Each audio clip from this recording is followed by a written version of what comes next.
Hey guys, welcome back to Fleetyards Mission Briefing. I'm Captain Foley. And I'm Cockings. Hey guys. And here at Mission Briefings, we look at ships from all sci-fi universes out there. There's a plethora of them, and we want to share ships from each and every franchise with you guys on a weekly basis. So we take a first quick look at these ships. High-quality renders done by Samuel. This one was actually a joint effort done by a team of individuals, and Samuel has been kind of working on this one in the background for a while now. For about he'll kind of 7-8 months. Yeah, I was going to say it's been a while. Special ship to Samuel. I'm not really familiar with it. I'm more familiar with it now that he's kind of mentioned it over the past couple months here and there. So, but it's the Ebon Hawk from Star Wars. I'm not sure exactly which iteration of Star Wars. You're going to have to fill everybody in. Samuel, tell us what we're looking at today. Yes, the Ebon Hawk from the critically acclaimed Knights of the Old Republic RPG, the pinnacle of Star Wars game. I mean, there's been, EA's Battlefront was a better shooter, but this is the pinnacle of Star Wars storytelling and just incredibly immersive story. Less so for the sequel, but whatever. I've dug these out. This ship, the Ebon Hawk, is the hero ship, is the home of these two games, and as you know, each of these games can take 60, 70, 80, 90 hours to play, and I really played them. I think both of them twice. It's a lot of hours spent on this ship, hence why it really is a special ship to me. I know the internals inside out, and when we started doing Fleetyards, literally when we started doing Fleetyards, I approached Barry Chapman, who you guys know has done a lot of great work for us. I said, Barry, let's build the Ebon Hawk, and he said, what's the Ebon Hawk? And I said, this is the Ebon Hawk, and he said, okay. So I managed to. There's a great game mod. There's a mod that added the model of the Ebon Hawk, the original one, out of one of the games into Gary's mod. I was able then to use a mod within Gary's mod to take pictures of the Ebon Hawk in orthographic, so we were able to build it based on the original model rather than just via stills, because it was a stand efficient game. And then Matt Wilson, who's a new member of Team Trekyards, who is great at doing texture remasters and just enhancing things.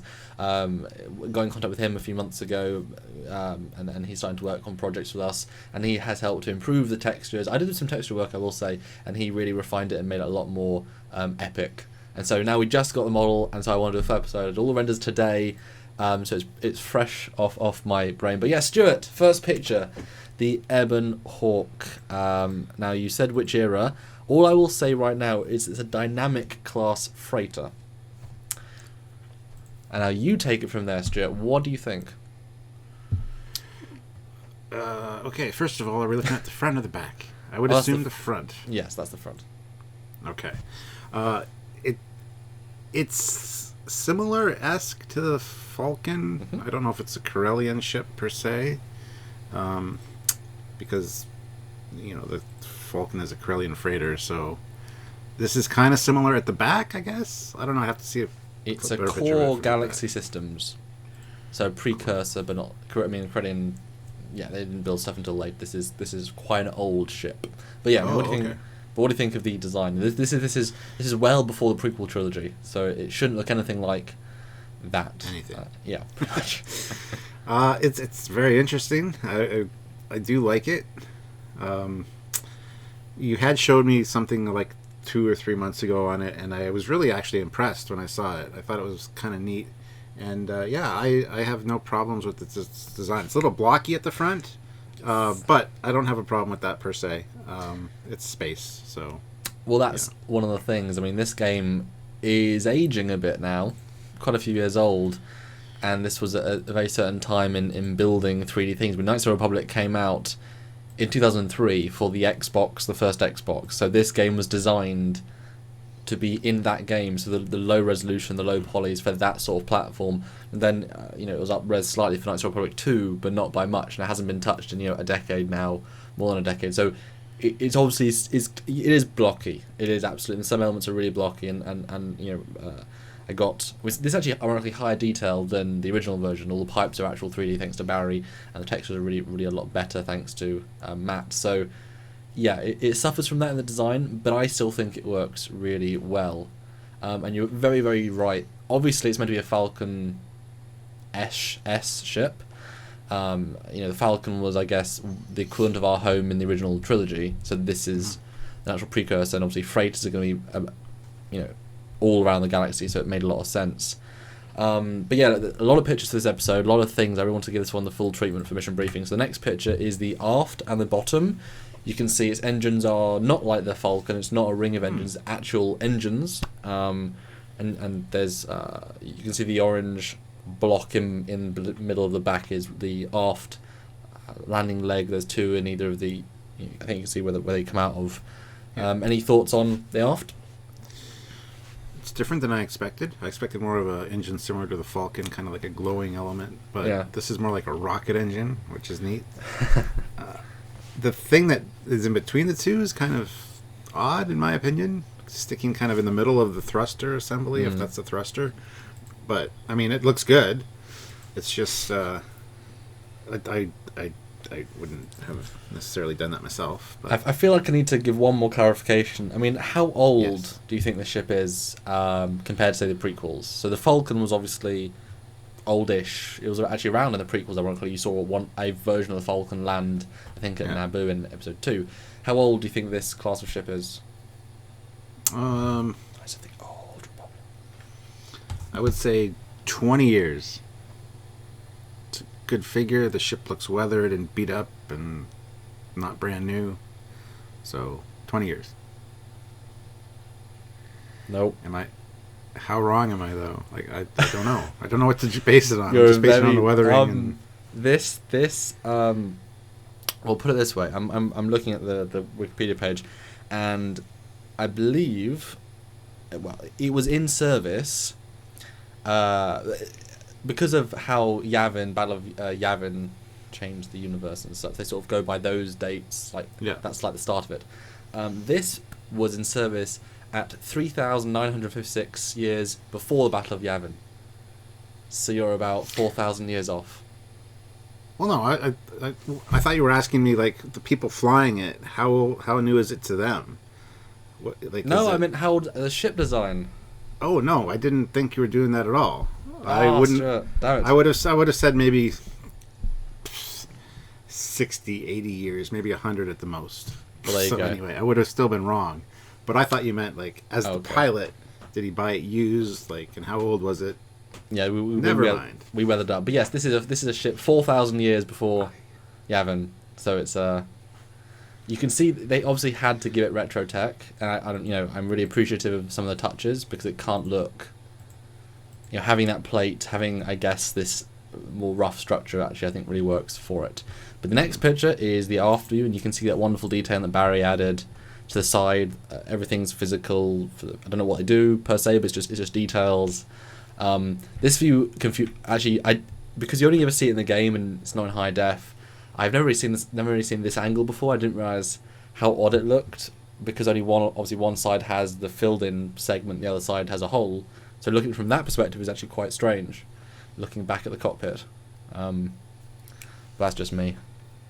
Asymmetrical. It's an asymmetrical design, and so it has different looks, which I quite like. So is the Falcon. I mean, so is the Falcon, but it has more symmetry to what do you think? Yeah. Again, I like it. I do still get a Falcon vibe just from the edging and the way that the back is shaped and things, but 4,000 years, you say? Wow. And you're meant to. There are some, people retcon things in that this ship was so well received and so good that obviously this design was one of the inspiration behind the Falcon and those steps. This is like great 4,000 years. Grandfather of the Falcon. It's a lot of years. But the next picture is a front view, the other angle. You can see the cannons, you can see the cockpit. And I asked Barry nicely to paint me a 3D cockpit. It's not high detail, but I love how you can see through the windows and just there's some. I've got some great shots in mind for this. Any thoughts on this shot? Not so much. I love the cannons on the side. I mean, that's one thing I think the Falcon really needed is some kind of weapons that came out the side of those pods. I like that a lot. Considering it's on both sides, we saw it on the other picture as well. So, I mean, wherever your ship's pointing, those are going to be shooting at, which I like. Yeah. Well, speaking of weapons, if you go to picture 5, which is you can see the top turret is a moving dual-mounted gun. Nice and big gun at the top, very, very reminiscent of the Millennium Falcon. But there's no bottom turret, so it is a 2 on the sides, 1 on the top. And if you go to 5.5, that's the internal view from said cannon that you get to fire in the game. So quite cool. I'm not sure how, but like not sure how I was this. gonna say, does it raise up and swivel? That's why there's a window, or is there like a display inside that? Because that last picture with the targeting reticle, it's like a window. It's like Yeah. So I think it might raise up maybe to fire. I don't think it does because I don't ever remember it doing that, but I think this might be, let's put a turret in. Well, we can't make it look like a... We can't do it as if it's the ship. We've got to make it look like a normal turret, and then we're not going to put 2 and 2 together. Whoops. But then again, they could be automated. Like, he obviously could be slightly lower in the hull like the Millennium Falcon, and then... I mean, the Millennium Falcon, they're controlling a chair, which is then controlling the gun outside. There's no direct... He's not physically moving the gun, he's moving a thing which moves the gun in reaction to his movements. So same thing, I'm assuming. This is an internal thing. As they move, maybe this is all a hologram, a display, as you said. He's been pointing up. I mean, there's a picture later on showing the internal space of this, but you're right.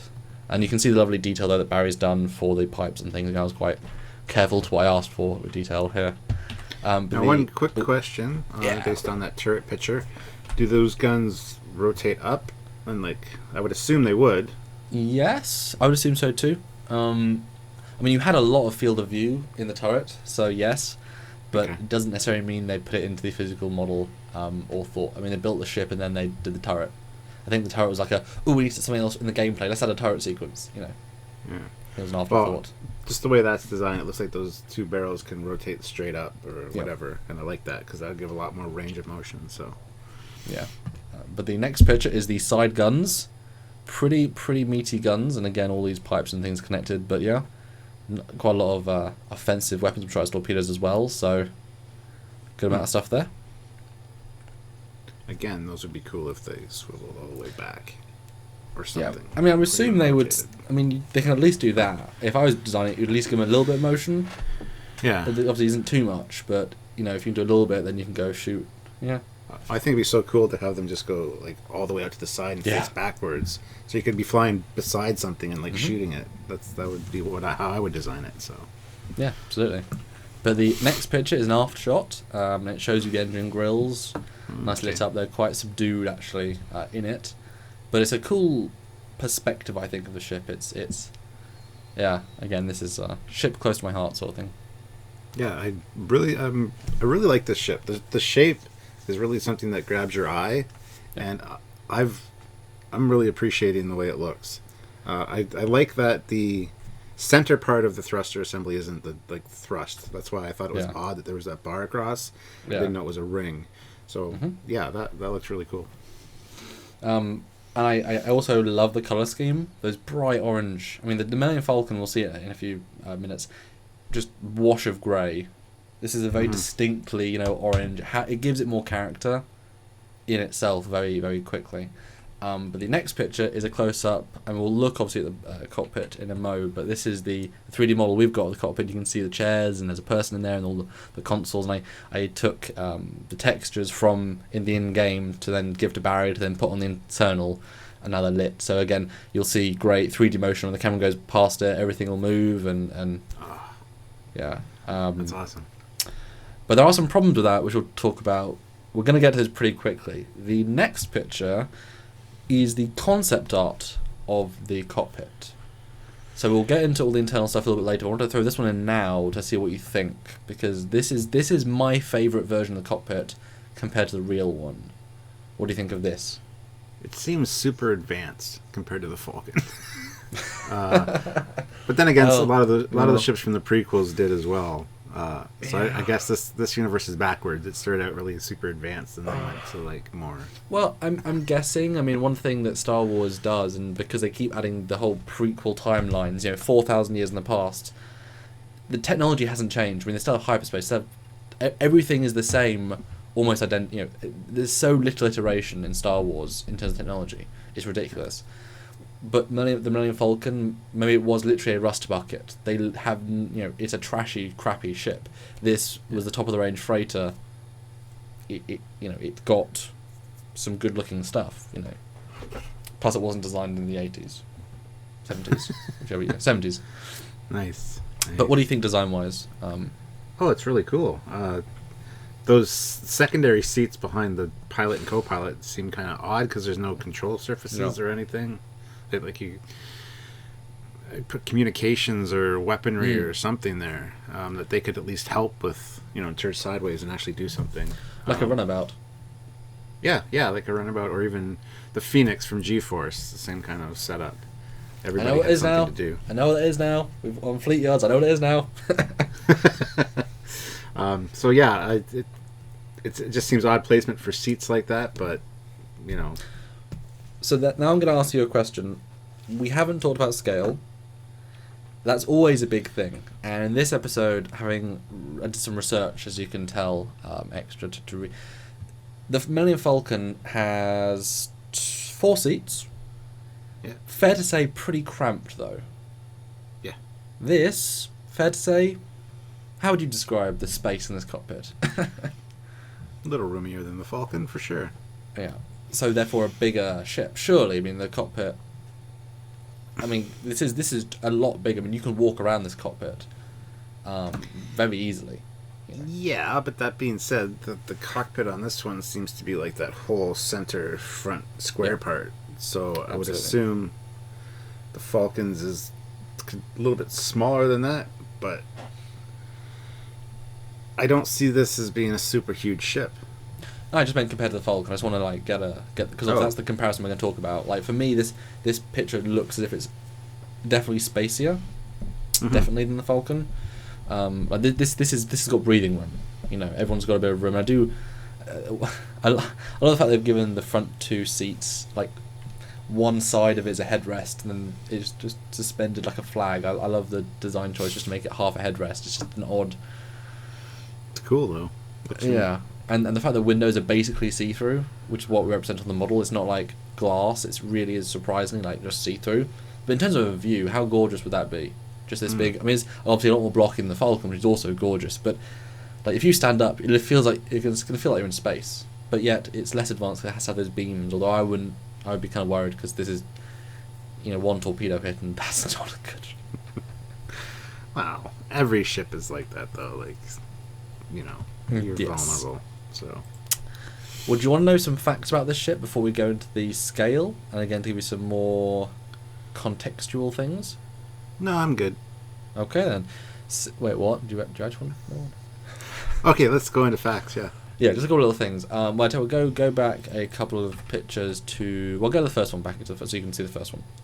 We're back to the first one, guys. Huzzah. So, it was manufactured by the Core Galaxy Systems. It's a dynamic class freighter. It's a light freighter. Apparently it cost 154,000 credits. It has hyperdrive, sublight, hull reinforcement, military-grade deflector systems. Now, this is the Ebon Hawk specifically, not the class. The Ebon Hawk had a long history of owners. It was a very popular model, which was then stolen, bought, or owner killed throughout. Our hero literally steals it from a guy at the start of the game. Nice. So, and then it's been improved by him. We'll go into the metering in a minute. It's a Class 1 hyperdrive, got navigation. It needs an astronaut droid to help with all that stuff. It's got 2 turbo lasers. This one says it does have underbelly turbo lasers, but they retract out of a door, I believe, very similar to the Falcon. They're hidden. It has heavy quad laser cannons. They're the wingtip ones. It's an anti-personnel blaster on the bottom. It has 1 prone torpedo launcher. The crew is actually only 3 people. It's only meant to be operated by 3 people, but 1 pilot, minimum. A pilot, co-pilot, and gunners. That's the crew. And it's designed... Oh, okay, I won't say that. But it's also got a role as transport, and it's a lot of time in the universe in terms of fame. So let's go on to picture 10. And this is the Falcon and the Ebon Hawk. And I don't know any render you've ever seen them together, so I'm pretty proud to be able to bring you these guys. And this, just to let you guys know, this is the official Star Wars Battlefront Millennium Falcon model from Battlefront. So this is made by a team that was very attention to detail orientated and scaled correctly. So this is, I would consider, as close to a canon model of the Star Wars Millennium Falcon as possible, rather than a fan version. I went straight to the official one. So what do you think? And no, this is the scale based on the Ebon Hawk scale on the Wikipedia page or Wikipedia. This is the official Ebon Hawk scale. What do you think, Stuart? Throw out everything you can think of. It's exactly what I thought size-wise it would be. Okay. Okay. Yeah, I figured the back end was pretty much on par with the Falcon.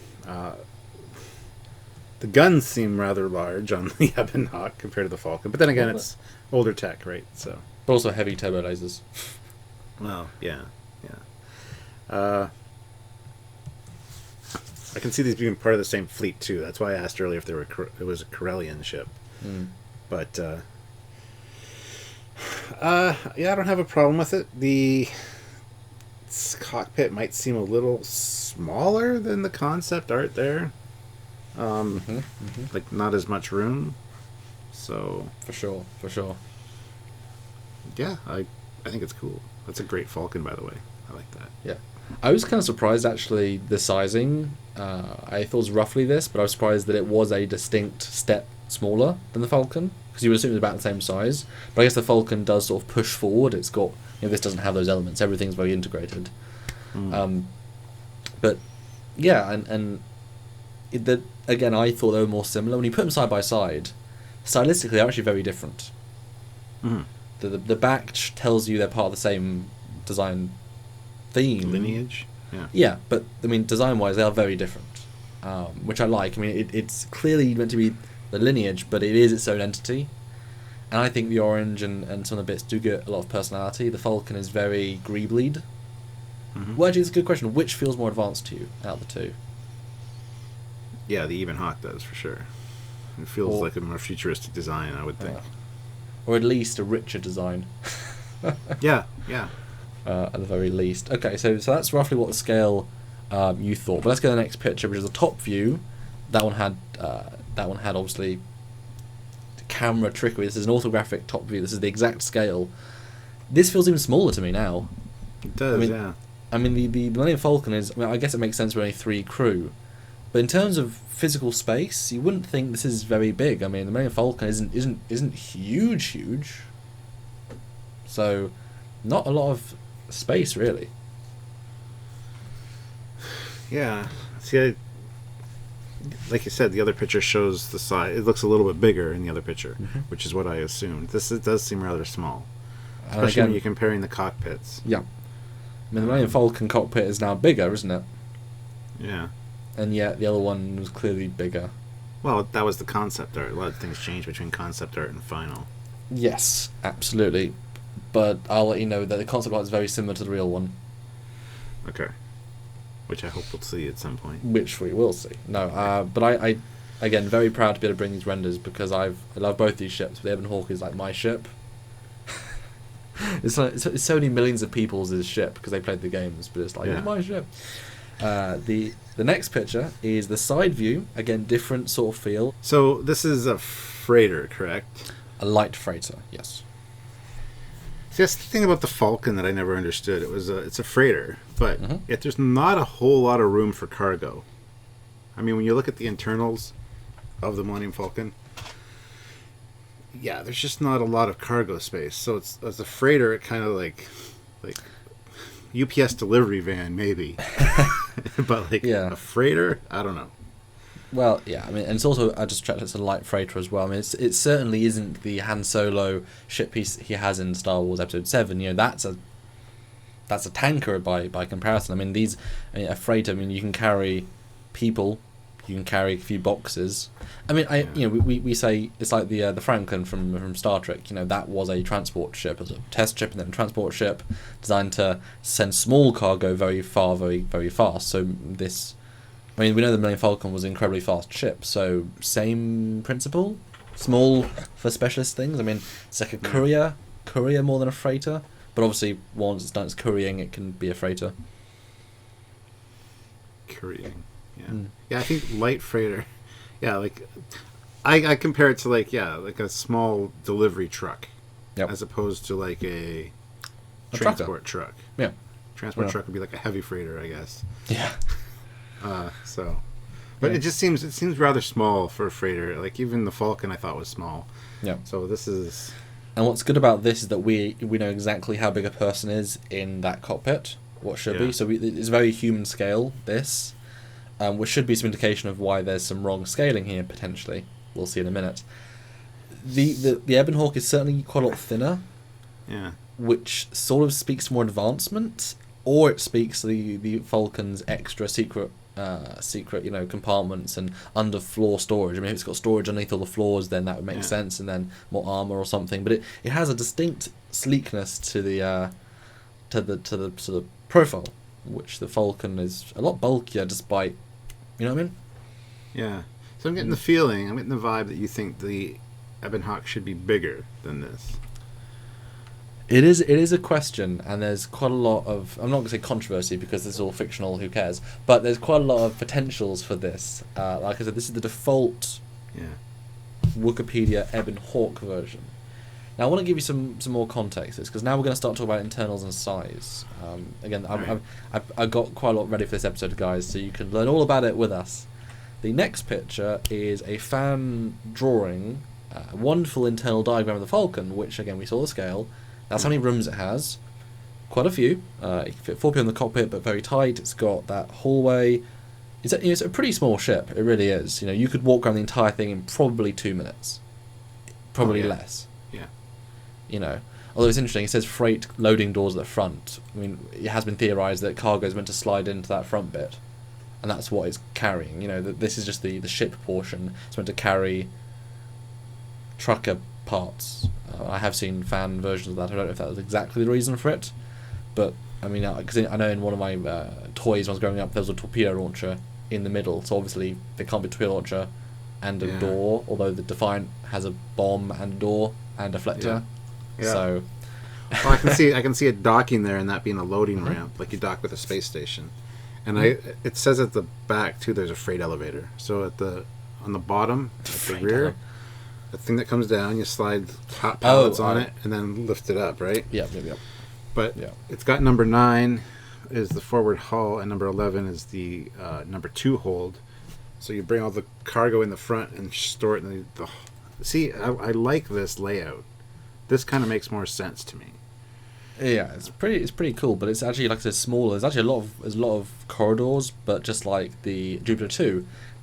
You know, it's utilizing a corridor in the middle and then rooms on the outside. But I mean, if you look at the space, it really is cargo spaces, like one loungy area, and then a set of 3 bunks in a room. I mean, it's not a luxury craft. I mean, if you put 7, I mean, I don't know how long the trip to Alderaan was in the first movie, but there's like 8 people on that ship. They're not all sleeping comfortably. No. You know, this ship is Chewie and Han. It was always Chewie and Han, you know, and then it's not designed for that sort of purpose. So this is the Millennium Falcon. We know it's bigger than the Ebon Hawk. We know it's a 2 to 4 person craft cargo ship. This next picture is a fan, same website, of the Ebon Hawk's layout. And again, I know this layout like the back of my hand. What do you think? We are going to go into each individual room later on, just to give you a cool version. But I wanted to show them off now. What do you think?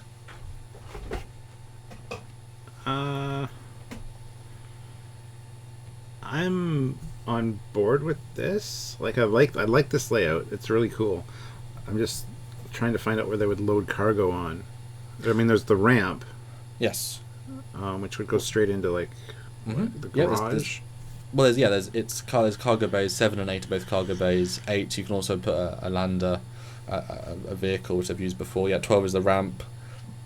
And then, you know, you go into the middle. 3 is the communal bit. 4 is the medical bay. 9 and 10 are the bunks, either side. So literally that side pod on the left is just the bunks. That's it. It's just bunks. This has more bunk space than the Falcon.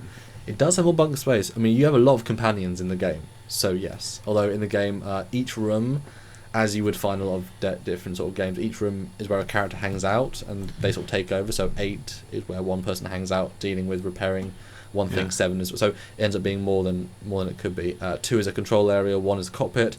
This cockpit looks about as small as I think the original scale represents. That's quite cramped. This feels more on par with the Falcon. I think this is how it would be if it was of that ilk. Yeah. And then 6 is engineering, and then 5 is the turret, is the up to the turret. But I mean, you can get to any room very quickly. You can walk through it in probably 1 minute. I know I have. But it's also very, very segmented. And again, it's not luxury. I mean, you're not. Although I guess if there's only 2 people in the crew, you get 10, I get 9. Close the door, have a rave. It's fine. Got your own personal space. That's it, guys. Tune in for the next part, which is next week. Next week? So I have to wait a whole week for next part? Oh. You do indeed. But we'll see you then. Bye. See you. Bye.